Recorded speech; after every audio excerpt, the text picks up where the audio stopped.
se recomienda al señor presidente de la República la declaratoria de estado de excepción por 30 días.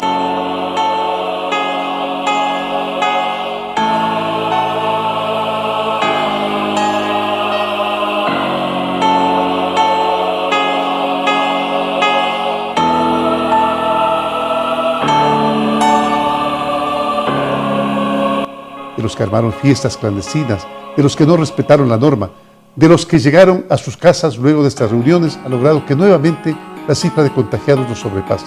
Y para salir de esta crisis, he pedido que se tomen todas las acciones pertinentes. 2 de abril del 2021 a las 0 horas hasta las 23:59 del día viernes 9 de abril del 2020 y que podrán expandirse conforme se encuentre una mayor evidencia científica de la evolución epidemiológica.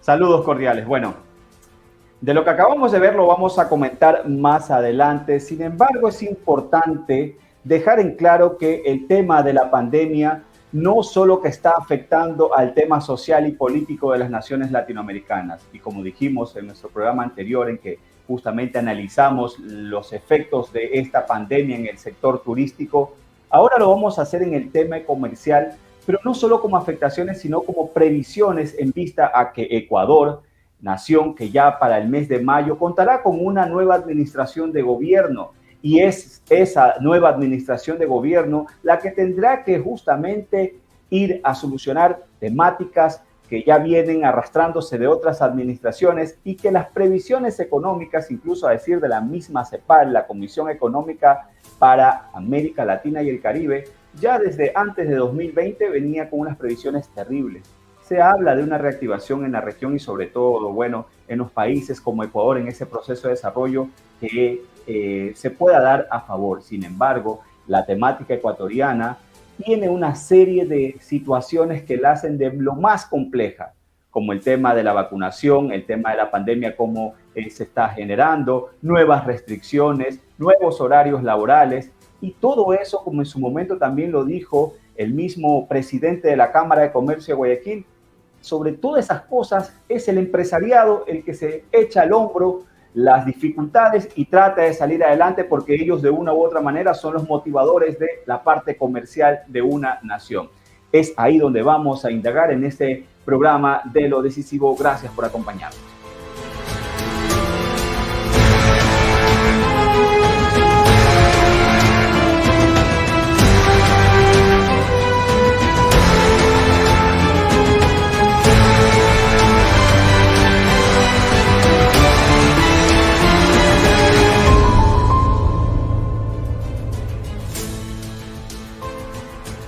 Bueno, y cuando hablábamos de estos números que ya antes del cierre de 2020 la CEPAL daba a conocer, era que la región latinoamericana iba a decrecer en un menos 7,7%, pues hablaba que para 2021, este 2021, se iba a mejorar con un crecimiento del 3,7%. Sin embargo, cuando todas estas previsiones se le aplica por país, encontramos que en Ecuador, como dijimos, existen una serie de factores que pueden alterar cualquier tipo de previsiones, ya sea para mal o incluso también para bien, que es lo que se espera.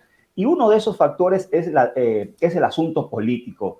En el debate presidencial de semanas atrás, también este asunto del tema comercial, las relaciones comerciales, socios comerciales que Ecuador deberá mantener o buscar otros, fue parte de los asuntos que trataron los dos candidatos a la presidencia de la República, tanto Guillermo Lasso como Andrés Arauz. Recordemos. Nosotros vamos a firmar acuerdos comerciales solo cuando le convenga al Ecuador. Nosotros vamos a proteger la producción nacional, considerando la soberanía alimentaria, para que los campesinos de provincias como Los Ríos no tengan que estar sometidos a la libre importación de alimentos que quieren llegar de otros lados. Esa es la política que quiere impulsar el señor Lasso, una política del bobo aperturismo que destruya a nuestro país. Nosotros vamos a sostener la economía y el trabajo de los agricultores ecuatorianos. Eso ténganlo por seguro, esa es nuestra garantía. A nivel internacional, no hay por qué plantearse un dilema de uno o el otro. El Ecuador tiene que ser amigo de todos los países del mundo y aquí, como el resto de la humanidad, tenemos que llevarnos alrededor del intercambio científico, cultural y comercial. En materia de relaciones internacionales, la piedra angular es el interés de los ecuatorianos. En mi opinión, debemos de suscribir acuerdos de libre comercio con Estados Unidos, con la China, con Japón, con todas las regiones del mundo, de manera especial países y economías tan grandes como la India, Indonesia, Emiratos Árabes. Y tenemos que tener claro en este objetivo: más banano en el mundo es más empleo en el Ecuador. Más flores en el mundo es más empleo en el Ecuador. Y tenemos que tener claro también que la gran oportunidad para los ecuatorianos está ya. 7.400 millones de habitantes en el mundo. Bueno, lo escuchábamos. Ambos planes, de lo más positivo se puede decir que se escuchan, se sienten. Sin embargo, esos son los libretos de dos directores de obras, por hacer una analogía. Pero hay que ver qué dicen los protagonistas, ¿verdad? En esta ocasión, vaya que vamos a contar con un invitado muy especial, porque además de su juventud y de que tiene un reconocimiento en el campo empresarial, es también un gran conocedor de la materia. Evidentemente tiene muchos seguidores, ¿verdad?, que lo aprecian y le reconocen su trabajo en el empresariado, sobre todo cuando fue presidente de la Cámara de Comercio de Guayaquil. Gracias por acompañarnos, señor Pablo Arosemena Marga. Encantado de poder participar. Un saludo para ti, para este panel que se está formando y para todas las personas que vean esta transmisión. Correcto, gracias a usted también. Sí, en efecto, más adelante vamos a hablar con el señor José Antonio Hidalgo, con quien vamos, en cambio, a ir un poco más sobre el tema de el producto número uno, producto estrella. Todos los que hemos vivido en otro país sentimos orgullo de ver el banano como banderea, cómo se pone a la vanguardia en cualquier supermercado. Pero bueno, con usted, señor Arosemena, hablábamos de estos dos planes de gobierno que usted también lo acaba de escuchar en materia de comercio exterior. Existen balanzas comerciales, ¿verdad?, que Ecuador las tiene ya de manera histórica y otras nuevas. ¿Por qué decimos esto? Evidentemente, cualquiera de las dos administraciones que van a llegar van a ser muy distintas a las de Lenín Moreno en este caso. Entonces, ustedes como empresariado, se puede decir, están más preparados para abrir nuevos mercados, ¿verdad? O retomar de pronto esos mercados que hace 4 años atrás estuvieron por casi 10 consolidándose. Usted sabe muy bien el mercado con China, con Rusia. ¿Cómo es la expectativa del empresariado en este caso? Ecuador tiene la oportunidad de generar más y mejores empleos a través de acuerdos de libre comercio. Esa es una gran oportunidad, que Ecuador puede firmar un acuerdo de libre comercio con Estados Unidos de Norteamérica, con la Alianza del Pacífico, con países en el Asia y con la mayor cantidad de países y regiones del mundo. La oportunidad está ahí. El libre comercio es un beneficio para el Ecuador en doble vía. Ganamos cuando exportamos más porque generamos empleo acá, local, pero también ganamos cuando importamos mejor porque fortalecemos el poder de compra. La gente que nos está escuchando, todo el mundo siente que Ecuador es un país caro, por no decir carísimo. Y en buena medida Ecuador es un país caro por tanto impuesto, por tanta restricción y por tanto arancel. Entonces, el libre comercio es el camino. El plan de gobierno, yo los he examinado en detalle, tanto el de Guillermo Lasso como el de Andrés Arauz. El plan de gobierno de Guillermo Lasso es un plan que quiere generar 2 millones de empleos, en buena medida a través de comercio y la inversión que viene de la mano con el comercio. Por el lado del señor Andrés Arauz, él más bien tiene un plan de restricciones a la actividad comercial. Específicamente, él tiene en su plan de gobierno, lo he leído con mucho detenimiento, él evoca las salvaguardias y las sobretasas y también un eventual aumento al impuesto a la salida de divisas hasta un 27% como una medida para lo que él entiende que sería necesario en la actividad comercial productiva del Ecuador. Entonces, hay un choque de visiones. Uno significa libre comercio para generar empleo y el otro significa más restricción para seguir en la misma línea de la revolución.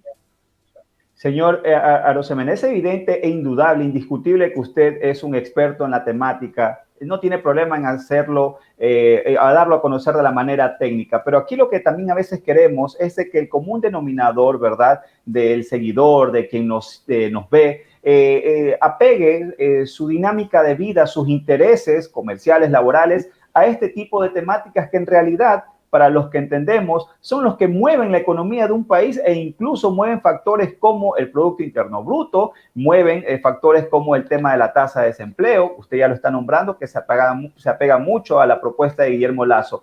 Pero aquí me gustaría que usted también, conocedor de estas temáticas, nos explique.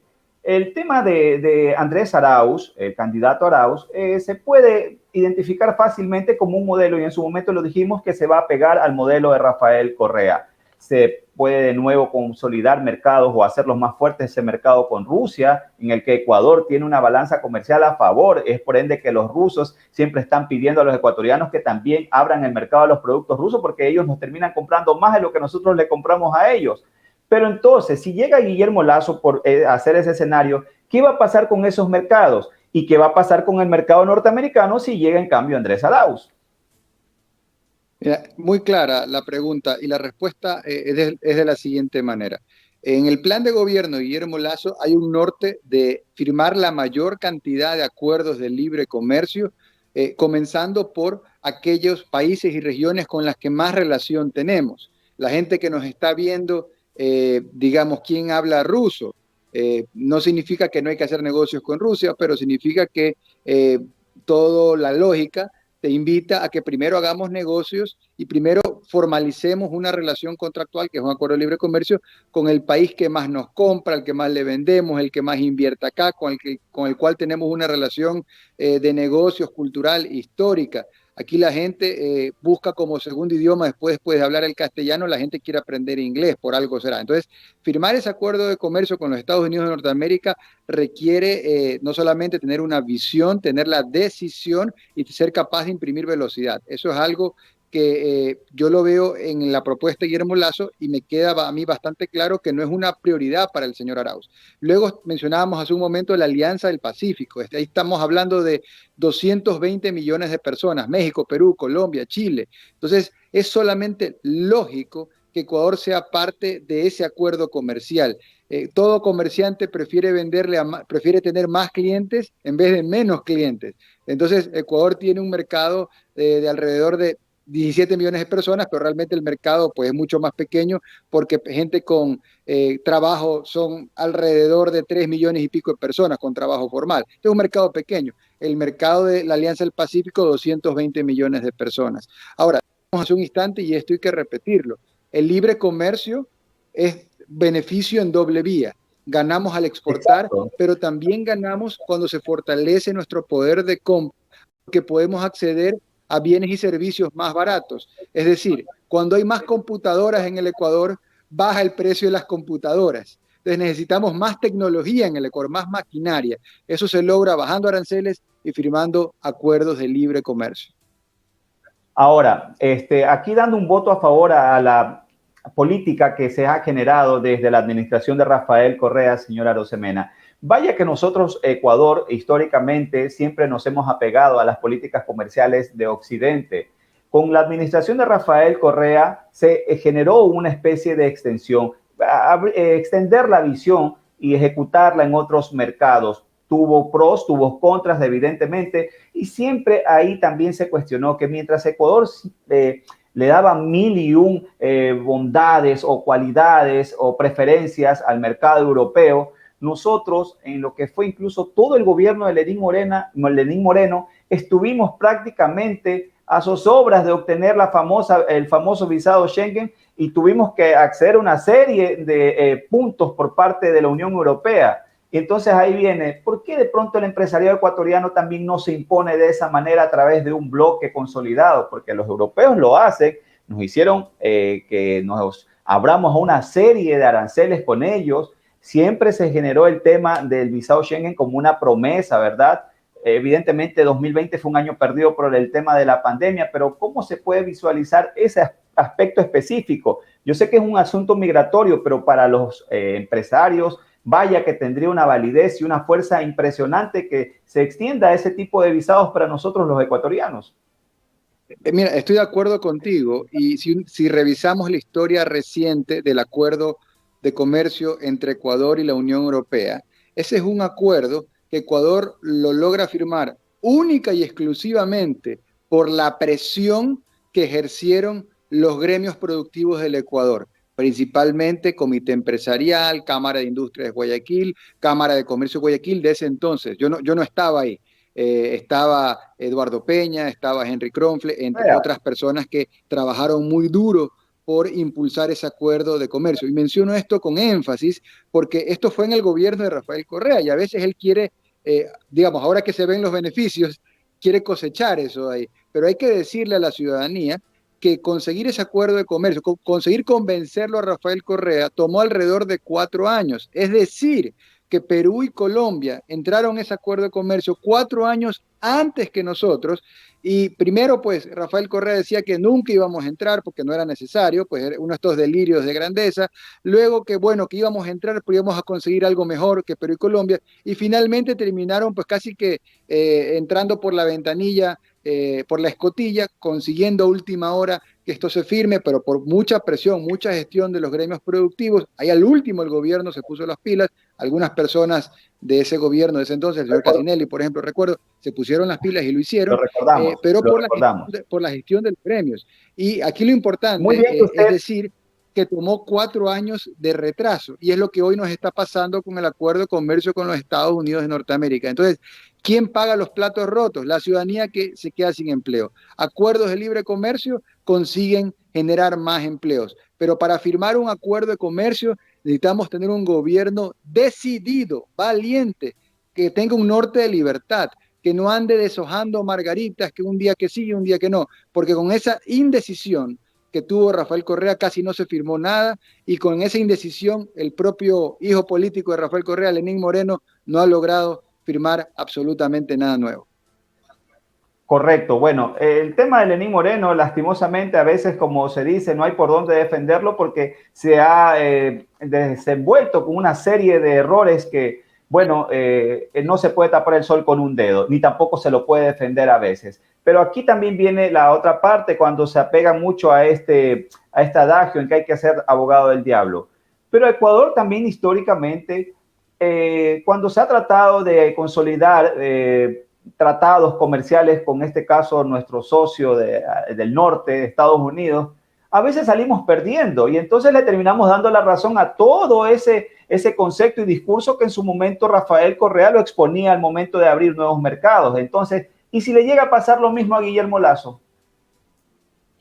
Mira, firmar acuerdos de comercio es algo que se debe hacer por lógica, por sentido común y para generar empleo. Evidentemente, un gobierno tiene la oportunidad de hacerlo bien o puede desperdiciar la oportunidad y no hacerlo, o peor aún, como tú mencionas, hacerlo mal. ¿Qué significa en concreto firmar un acuerdo de comercio con países, por ejemplo, como Estados Unidos, que es lo que estamos comentando? Que nuestros productos entren libres arancel. ¿Y eso qué impacto tiene? Que puede entrar más volumen de productos, que esos productos generan mayor rentabilidad acá en el Ecuador y eso redunda en más y mejores empleos. ¿Qué otro beneficio tiene? Poder acceder a tecnología, mencionábamos hace un momento, maquinaria, bienes de capital, insumos de producción, pongámosle nombre y apellido, vehículos, por ejemplo, también carros, que en el siglo XIX eran un lujo, pero en el siglo XXI son una herramienta de trabajo, de productividad. ¿Por qué aquí la gente joven que aspira a tener un auto muchas veces no consigue tener un auto porque es tan caro, o si tiene un auto es de segunda o de tercera, igual así sigue siendo carísimo, por tanto arancel? Entonces, hagamos las cosas de sentido común. Un acuerdo de comercio bien negociado es mejor que no tener nada, que es la situación actual. Nuestros vecinos, Perú, Colombia, Chile, lo tienen hace rato, Miguelito. Entonces, ahí está la oportunidad. Pero esto no solamente es de hablar y de decirlo, esto requiere, como decíamos hace un instante, la decisión y requiere que esté por escrito en el plan de gobierno. Y yo me he dado el trabajo de revisar ambos planes de gobierno. El plan de gobierno de Guillermo Lasso dice muy claramente que él va a sacar adelante, él va a firmar un acuerdo de libre comercio con Estados Unidos. El plan de gobierno del señor Arauz es ambiguo, es inconcreto con respecto a estos temas, por ser generoso, porque en la mayor parte del plan de gobierno más bien habla de restricciones que bloquean el comercio y que son precisamente incompatibles con un acuerdo de libre comercio. Y vaya que llama mucho la atención. E incluso lo puedo decir como una anécdota personal. En su momento llegué a entrevistar para otra cadena en Rusia al exministro de Comercio Exterior, donde llegaba a una gira para consolidar mercados, temas de negocios, ¿verdad? Bilaterales con ambas naciones. Pero ahí se veía una serie de vacíos en esa relación comercial que podría tener Ecuador con un gigante como Rusia. Y cuando uno va o migra o está un tiempo en otro país, se da cuenta que justamente existe mucho producto de alta calidad ecuatoriana que no llega precisamente con la bandera ecuatoriana, sino que lo nacionalizan. Es el caso del camarón. Yo sé que no es un mercado específico, pero como empresario, entonces, y ya para ir cerrando con usted, señor Arosemena, esas falencias también, ¿cómo se las podría recomendar a quien llega a la administración de gobierno para que tanto producto llegue con bandera ecuatoriana y que esas plazas de trabajo que implica nacionalizar los productos de exportación se queden en Ecuador? Yo te diría que hay dos cosas, en el ámbito macro y en el ámbito micro. En el ámbito macro genera mucha credibilidad poner la casa en orden, tener unas finanzas públicas, digamos, decentes. Digo esto para efectos de ir a otro país y pretender de establecer una relación de igual a igual. No es lo mismo tener la casa en llamas que tener la casa en orden. Primera cosa, a nivel macro. A nivel micro, vienen los equipos. Dice, dime con quién andas y te diré quién eres, ¿no? Y ahora el adagio es, dime a quién admiras y te diré quién eres. En estos días, pues, ha causado cierta zozobra ver estos retweets de tweets antiguos de hace algunos cuantos años del señor Andrés Arauz, de cuando él no soñaba, pues, con que lo pongan para ser candidato a la presidencia, y él decía que él admiraba al señor Hugo Chávez Frías. Eso a mí me dejó frío, ¿no? Como a muchos cientos de miles de ecuatorianos que pensábamos que una cosa es que te digas que eres de izquierda socialista, pero otra cosa es que digas que tú le aplaudes como foca a una persona que ha sido un dictador y que murió en su ley y que ha generado un éxodo masivo sin precedentes en Latinoamérica en el siglo XXI. Entonces, los equipos que conforman los eventuales gobiernos son claves para generar estas oportunidades que tú mencionas. No es lo mismo tener un equipo que tenga experiencia haciendo negocios en todas partes del mundo, como se ve que es la gente que lo rodea a Guillermo Lasso, a tener equipos y desde la propia cabeza que le está pues rindiendo pleitesía al chavismo, al madurismo y a estos personajes que son la antítesis de las relaciones internacionales y del libre comercio. Bueno, hay marcada también su opinión personal sobre esas temáticas. Para ya despedirnos, señor Arosemena, le robaría muy rápido por honrar el tiempo, pero también para los empresarios. Yo sé que usted fue invitado para hablar de este asunto de la balanza comercial, socios comerciales de Ecuador, en base a sus temáticas fuertes que maneja, pero también para el empresario, y usted que lo es siempre una afectación saber de que existen medidas que de una u otra manera se toman sin de pronto consultar o ver si que es beneficioso para el sector. Específicamente el martes el COE, por prácticamente sugerencia de la alcaldesa de Guayaquil, hablaba de estas reformas al horario laboral. ¿Quién paga esa invitación a comer? ¿Sale del bolsillo de quien lo propuso o de dónde sale? Haciendo la analogía, evidentemente, ¿no? Mira, yo te diría que en resumen, lo que se está haciendo va en un sentido contrario de tal vez lo que sea más necesario. ¿A qué me refiero específicamente? Nosotros, yo ya ahora como jubilado de los gremios, digamos, ¿no? Pero nosotros, refiriéndome al gremialismo, propusimos en marzo del año pasado una propuesta muy concreta, que fue la de Ecuador 24 horas productivo, Guayaquil 24 horas. En resumen, ¿qué significa? Bueno, dar la libertad al comercio, a la producción, para poder trabajar en distintos horarios y poder lograr jornadas de inclusive 24 horas. ¿Con qué objetivo? Expandiendo los horarios de atención, se evita justamente la aglomeración. El problema es que cuando tú reduces los horarios de atención, causas el efecto contrario. Lo que haces es que la gente se aglomere más. Entonces, ¿cómo se resuelve el problema que vivimos? Por el lado de los protocolos de bioseguridad, que está muy bien, el uso de mascarilla obligatorio, el lavado de manos, distanciamiento social, todo eso está muy bien, hay que mantenerlo y lo apoyamos, como no puede ser de otra manera. Pero nos parece que ahí está faltando una medida. A mí específicamente ahora, pues, hablo por mi visión particular, creo que en Ecuador, cada vez que hay un problema, el político de turno le mete mano a la restricción. Yo creo que ya es la hora de la libertad. Confiemos en que Ecuador, para salir adelante, necesita no más restricción, sino más libertad. Y específicamente 24 horas productivas no quiere decir que mañana vamos a ser como Las Vegas o como Nueva York y que vayas a caminar por la 9 de octubre a las 3 de la mañana y el supermercado va a estar abierto. No, no estamos hablando de eso. Permítame ser concreto para cerrar. Hay 90.000 minimarkets en todo el Ecuador. Solamente en Guayaquil hay más de 21.000. Si cada minimarket, tienda de barrio estamos hablando, la tienda que uno va en chanclas y en pijama a la esquina de la casa a comprar una cola o un pan. Esas tiendas de esquina son 90.000 a nivel nacional. Si tan solo pudieran abrir 2 horas más al día, eso generaría un incremento en ventas de $1.000 millones al año. Y eso generaría muchos más empleos que hoy son muy necesarios. Entonces, aumentar, expandir los horarios de atención, evita la aglomeración. Yo creo que esa visión de un Guayaquil 24 horas es una visión justa, pero también muy necesaria. Perfecto, gracias. Y justamente su visión, como empresario que da a conocer, evidentemente va muy distinta, en un camino muy separado a las disposiciones que el martes ya se han dado a conocer. Señora Arosemena, gracias por acompañarnos. Luego continuaremos justamente en el análisis y su despedida para esperarlo también en una próxima entrega, señora Arosemena. Bueno, encantado de participar. Y ya está con nosotros, luego de este corte, el señor José Antonio Hidalgo, con quien vamos a hablar también del tema de las exportaciones, de cómo se generarán estas nuevas previsiones ante una nueva administración, y el tema también que en esta semana ha tenido mucha fuerza es el asunto de las nuevas restricciones. Lo vamos a tratar al volver.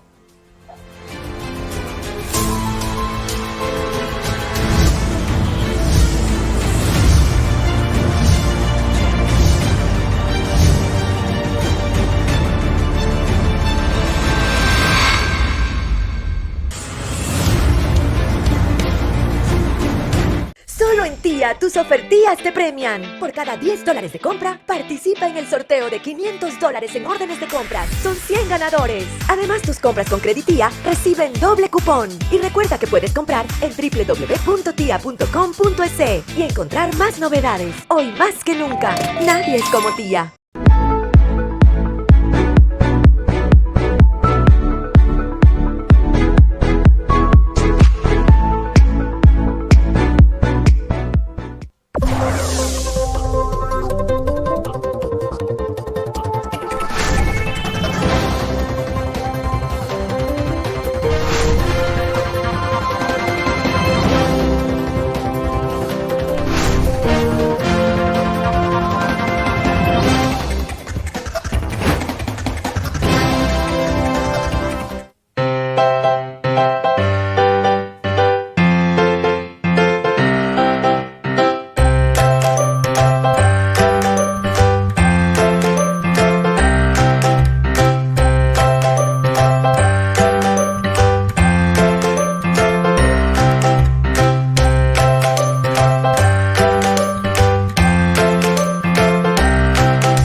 Revisando justamente una publicación del portal Primicia, se habla que la balanza comercial de Ecuador cerró en 2020 con un saldo favorable de $3.240 millones y se destaca justamente esos ingresos no petroleros que fueron los que le generaron prácticamente todo un salvavidas a la economía ecuatoriana. Y alguien que sabe mucho del tema de las exportaciones de nuestro producto estrella, como es el banano, es el señor José Antonio Hidalgo, presidente de la Asociación de Exportadores de Banano del Ecuador. Le damos la bienvenida de inmediato al señor Hidalgo. Gracias por acompañarnos. Bueno, muchas gracias por la invitación. Qué gusto poder estar aquí. Represento la Asociación de Exportadores de Banano del Ecuador, cerca del 70% de la exportación del país. Y eso justamente, gracias también, hablábamos y destacábamos cómo los portales que se basan en temas económicos destacan que las exportaciones no petroleras han sido el salvavidas para la economía de Ecuador en plena pandemia. Y aquí no podía dejar de preguntarle algo porque con usted quiero evidentemente tratar la temática de esas visiones, de esas previsiones del tema de exportaciones para el producto estrella ecuatoriano, pero también ustedes no dejan de ser empresarios, no dejan de ser jefes, no dejan de tener un sinnúmero de personal a su cargo. Hablábamos con el señor Arosemena haciendo la analogía de una invitación a comer, pero con presupuesto ajeno. ¿Usted lo pondría en este mismo ejemplo el tema de la reducción del horario laboral dentro de la ciudad de Guayaquil? Bueno, una de las grandes, digamos, temas de haber podido justamente exportar lo que exportamos, trabajar como trabajamos el año pasado, fue resultado de la unificación del sector bananero y la unificación de la exportación, un trabajo junto con las autoridades y también un compromiso de los exportadores en poder seguir y poder implementar rápidamente todos los temas de bioseguridad, justamente para poder cubrir principalmente la salud de los trabajadores. Creo que eso logró el éxito de poder exportar, el compromiso de poder cumplir con los mercados internacionales y también de poder continuar aportando a la economía. Solo indicarles que nosotros como sector bananero, en sí como sector, representamos cerca del 37% del PIB agrícola, 3% del PIB a nivel nacional, damos trabajo a 250.000 personas de manera directa y 50.000 de manera indirecta. ¿Esto qué quiere decir? Que ninguna de las personas que nosotros damos trabajo dejaron o fueron despedidos.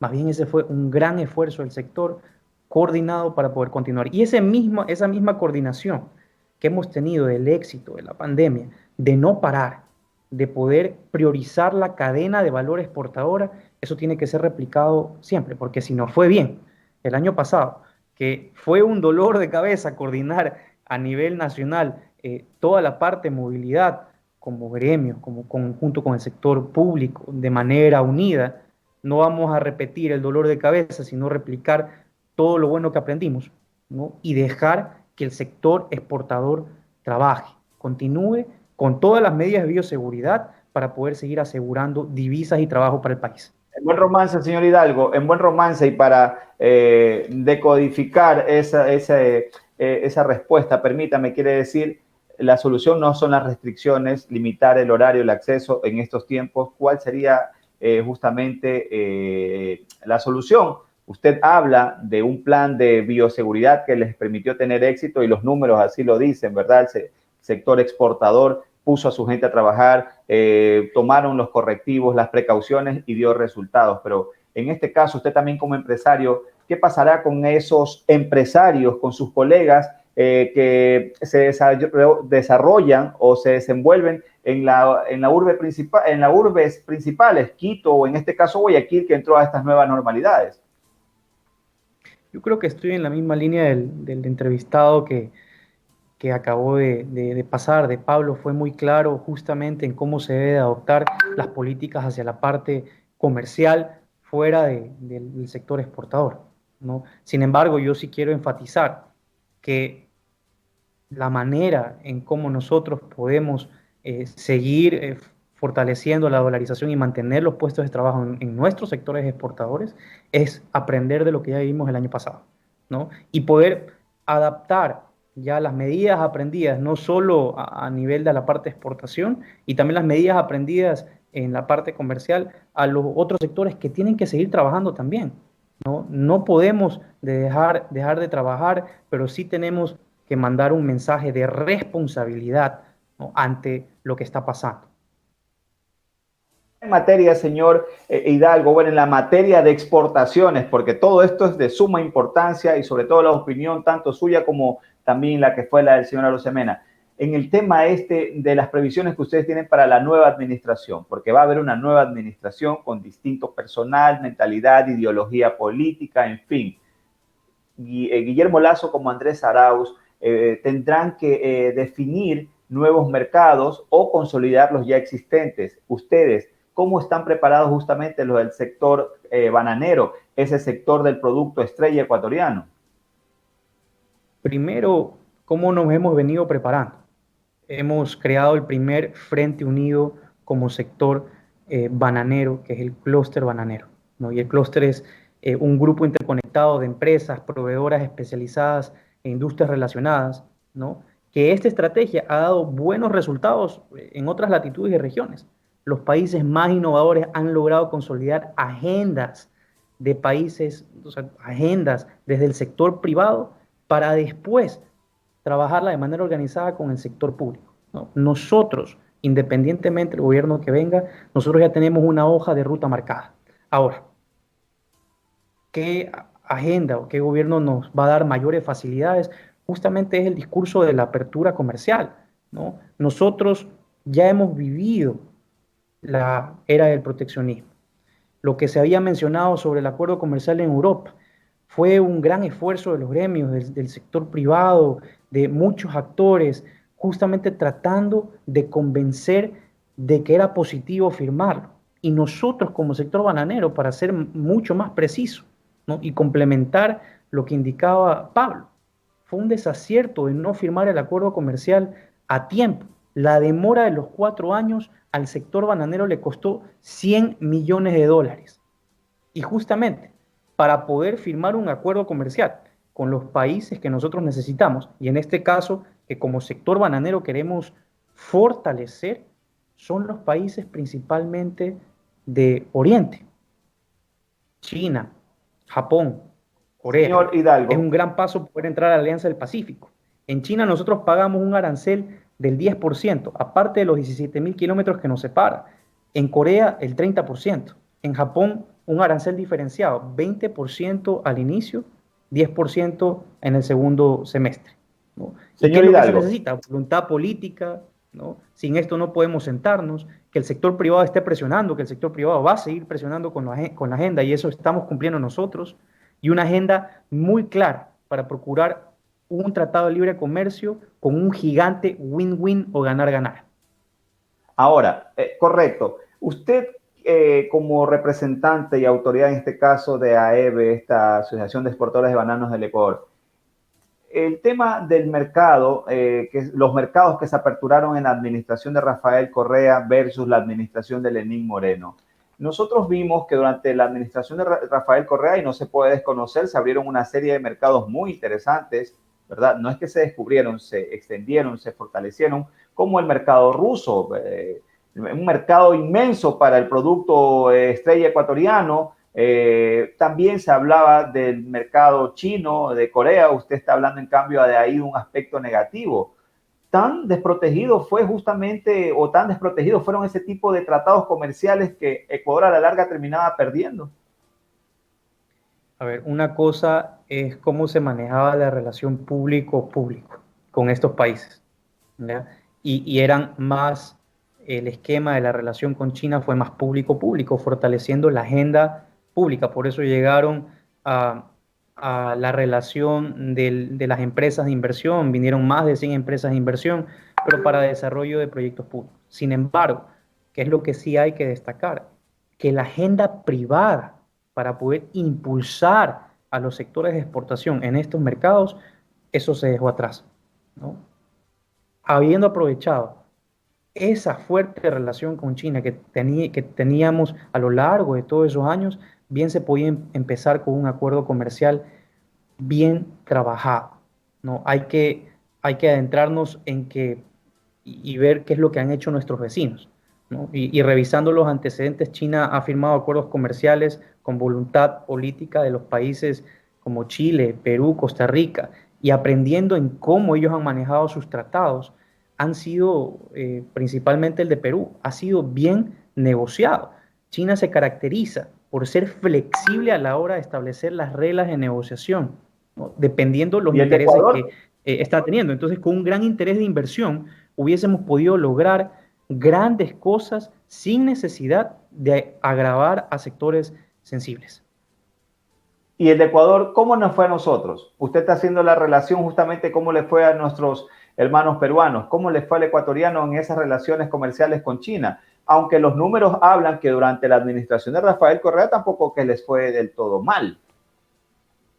Bueno, a nivel de balanza comercial siempre ha sido una balanza negativa con China, comercial no petrolera, ¿no? Claro. Y a lo que yo me refiero no es a la relación público-público, yo me refiero a la relación donde se impulsa el privado.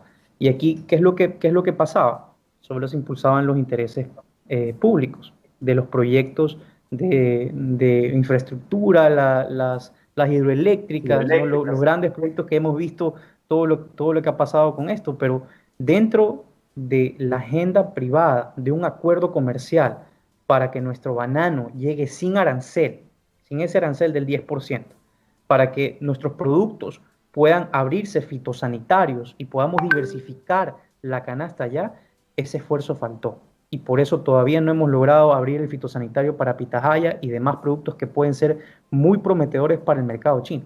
Y para nosotros en banano, ese 10% nos fortalecería. Solo este primer trimestre ya hemos venido teniendo reducciones al mercado chino. ¿Por qué?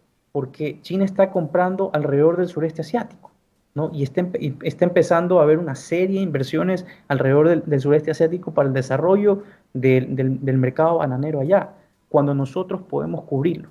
Hay 17.000 kilómetros de distancia, pero nuestro banano tiene una gran ventaja, la durabilidad en percha, y eso tenemos que aprovechar y explotar, ¿no? Entonces, en el próximo gobierno que venga, tenemos que trabajar una agenda pro acuerdos, pero, insisto, señor Hidalgo, y para ir cerrando, permítame, y para ir cerrando, de pronto una administración, poniéndonos el escenario, no es porque tenga un fin específico o político, solo un escenario, porque se conoce las ideologías. ¿Tendría algún peligro las relaciones comerciales, estos tratados de exportación con países como China y Rusia, en el caso de que la administración llegue a manos de Guillermo Lasso? Porque bueno, él ha hablado, si bien es cierto, abrirse a todos los mercados, lo escuchamos hace minutos atrás, pero él igual no se puede desconocer de que tiene una gran afinidad a ese mercado más occidental, europeo, el norteamericano. Yo pienso que él ha sido muy claro dentro de muchas declaraciones y nosotros también hemos tenido un panel de conversatorio junto con él hace varios meses, ¿no? Cuando incluso anunció su candidatura. Y él está de acuerdo con los acuerdos comerciales a nivel global. Esa es su agenda y eso es positivo, porque al final del día lo que nosotros queremos es apertura comercial, ¿no? Y es justamente ir siguiendo las mismas tácticas que han manejado nuestros vecinos. Y la importancia, la voluntad política y saber cómo negociar. Le voy a poner un ejemplo. Yo tuve una conversación con uno de los expresidentes de Panamá. Sé que las economías no son comparables o el caso no es comparable, pero ellos no lograron firmar el acuerdo comercial ya al final del término de Juan Carlos Varela. Sin embargo, ellos lograron llegar hasta una cuarta mesa de negociación antes del cambio de gobierno, pero lograron avanzar muy rápido porque ellos fueron los que aperturaron la relación diplomática con China. ¿Y cómo lograron llegar tan rápido a una cuarta mesa de negociación? ¿No? ¿Qué tácticas usar? Escogieron un equipo negociador con experiencia a ese país. Eso creo que es clave para poder lograr acuerdos con todos los mercados que yo he mencionado y que sé que va a haber la apertura para poderlo hacer. Y trabajar justamente con una agenda clara, tomando en cuenta que China sí es flexible de acuerdo a cómo se negocia y el equipo de negociador. Para Perú hubieron 14 categorías de desgravación de productos importados. Se empezó cerca del 60% de desgravación. Eso es importante indicar porque la gente sataniza los tratados de libre comercio sin tener en cuenta que pueden ser negociados dependiendo cómo se lo hace. Bueno, y se espera que ya sea cualquiera de las administraciones que se puedan presentar, ya sea el señor Guillermo Lasso, Andrés Arauz, lo que se estima y de verdad que valga la redundancia se espera de corazón es que en este caso el tema comercial no se vea afectado, más bien se vea fortalecido, que sean estas reflejadas en más plazas de trabajo, mayores ingresos para los sectores productivos de nuestro país. En realidad es lo que se espera. Gracias, señor Hidalgo, por habernos acompañado. Muchas gracias. Solo un último mensaje. Yo creo que dentro del trabajo que hemos realizado a nivel del sector bananero, lo que nos ha ayudado, y voy a recalcar, es ese trabajo coordinado y en equipo. Nosotros somos creyentes que en una situación económica compleja como la que hemos venido atravesando en los últimos tiempos, en nuestro país y en el mundo, el trabajo en equipo para ser competitivos es obligatorio, no opcional, incluido el trabajo coordinado con el gobierno. Perfecto. Bueno, gracias y nosotros vamos a un nuevo corte y al regresar la conclusión de este programa.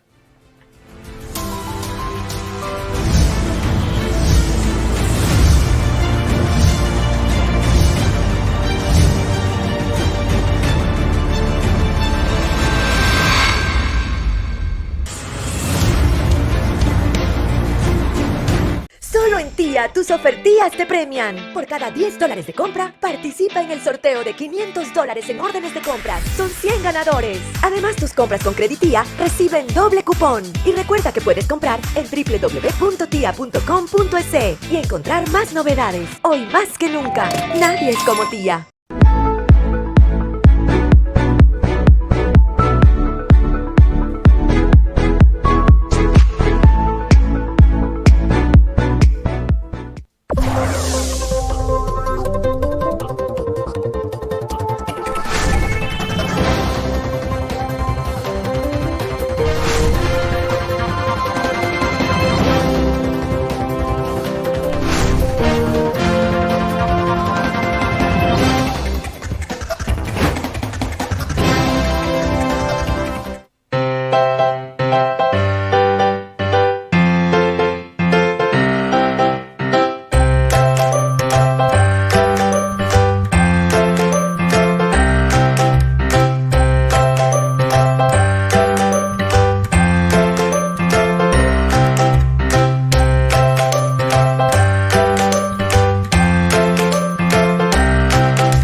Bueno, en nuestro primer bloque nos acompañó el señor Pablo Arosemena Marriott, a quien consultábamos en base al planteamiento, estas visiones, previsiones que se puedan dar para los socios comerciales, esas relaciones de Ecuador con mercados internacionales en base a la nueva administración de gobierno que se va a tener ya en el mes de mayo.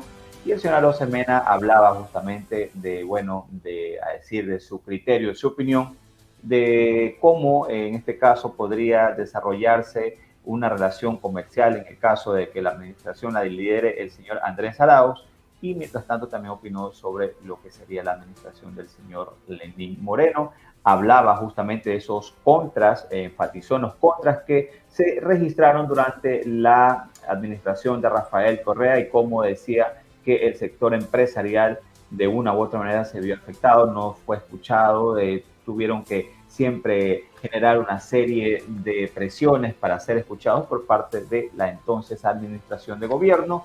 Y luego también consultamos sobre este asunto de las restricciones que el martes se daban a conocer en Guayaquil por parte del COE cantonal, de la alcaldesa Cynthia Viteri, donde hablaba que ese tipo de medidas no van pegadas para nada a los intereses empresariales a favor justamente del sector obrero, pero en todo caso ya las medidas fueron ejecutadas. Y en una misma línea se pronunció el señor José Antonio Hidalgo, presidente de la Asociación de Exportadores de Banano del Ecuador, donde él hablaba más bien que el no haber reducido las horas laborales, haber permitido una serie de medidas que permitan los cuidados entre los trabajadores, les generó a ellos incrementar el nivel de producción, y también habló sobre el futuro de las exportaciones bananeras ecuatorianas ante una nueva administración de gobierno.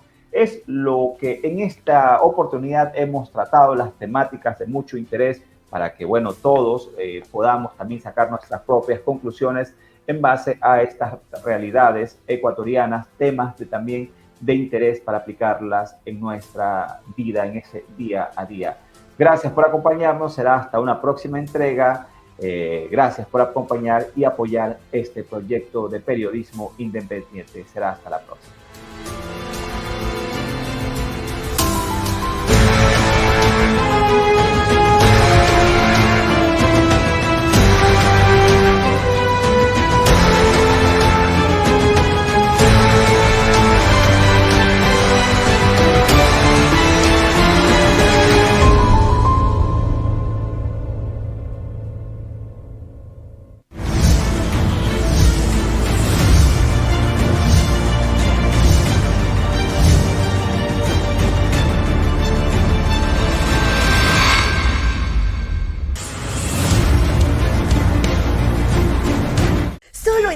Tus ofertías te premian. Por cada $10 de compra, participa en el sorteo de $500 en órdenes de compras. Son 100 ganadores. Además, tus compras con Creditía reciben doble cupón. Y recuerda que puedes comprar en www.tia.com.es y encontrar más novedades. Hoy más que nunca, nadie es como Tía.